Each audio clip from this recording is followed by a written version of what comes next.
And Diana, the first and most important one is for you. What is the latest on the status of Lamar Jackson? Again, they play Tuesday. Well, what's interesting is John Harbaugh is usually very transparent with us about who's going to be playing and who isn't. And he will not give an answer as to whether or not Lamar Jackson will start on Tuesday. But here's what's really interesting here, Greeny.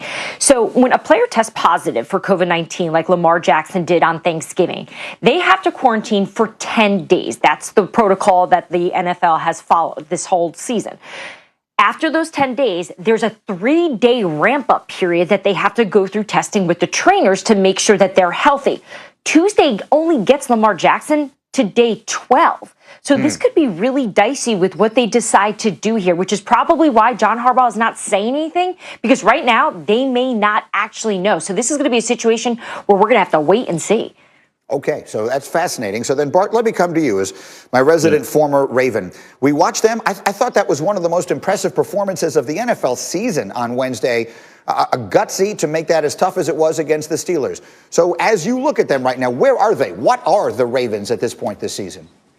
I think that Harbaugh has these guys right where he wants them. He has their attention. He has them believing, and he's building the backups are getting tremendous experience as Brandon Williams is out, as you think about no Calais Campbell, no J.K. Dobbins.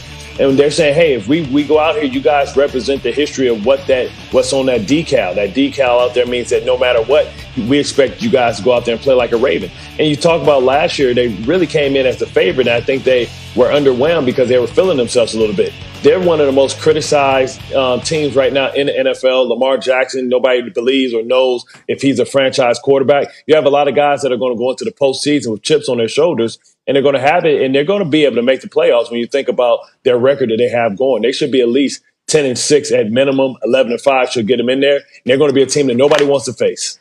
Yeah, the remaining schedule is favorable. So, RC, let me go to you on that thought.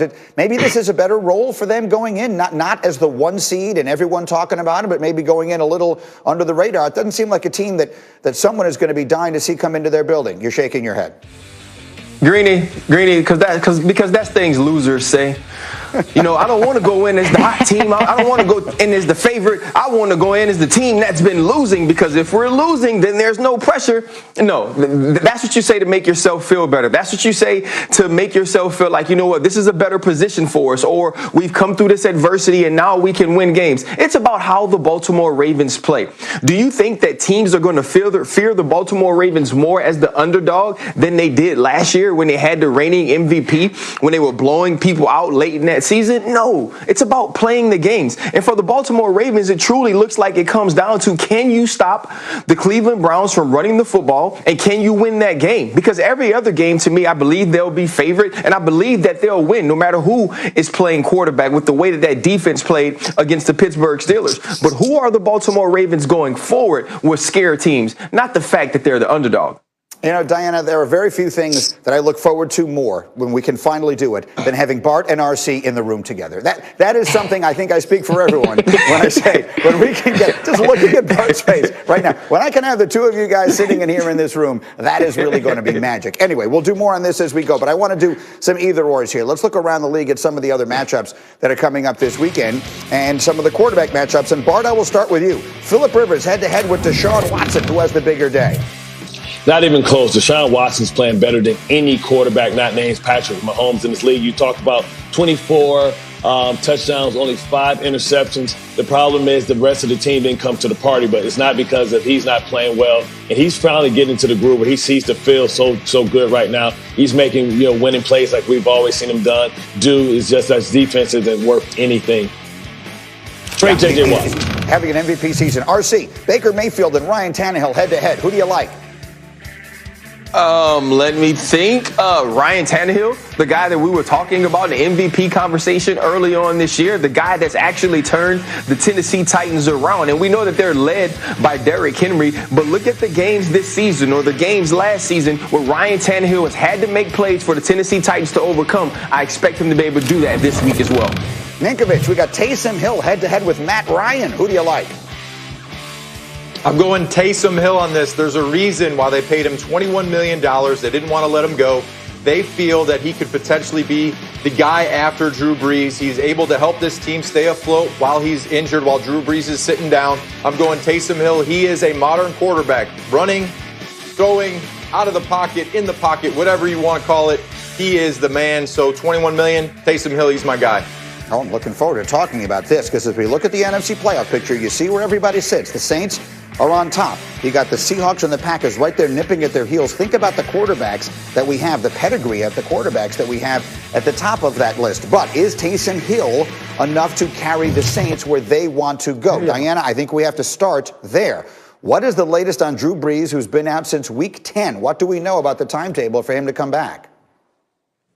Okay, so they're shooting for week 15 against the Kansas City Chiefs as a return date for Drew Brees. Obviously, they're keeping a close eye. We're talking about major injuries. We got ribs, we got a punctured lung, we got shoulder. 3 major things that he's got to deal with, and we know that he wants to get out there. You know, Greeny, I watched him against the Falcons, or at least the Saints against the Falcons just 2 weeks ago, and Drew was part of the warm-ups with Taysom Hill. He was mentally going through all the different reps. We know he wants to get back out there, but this is really going to come down to his recovery and if he is healed and healthy enough to get back out there. All right, so RC, we just heard Rob Ninkovich very high on Taysom Hill. I'm going to ask you a direct question. If Drew Brees is not able to come back this year, do you see any way the Saints go to the Super Bowl with Taysom Hill as their quarterback? No, absolutely not.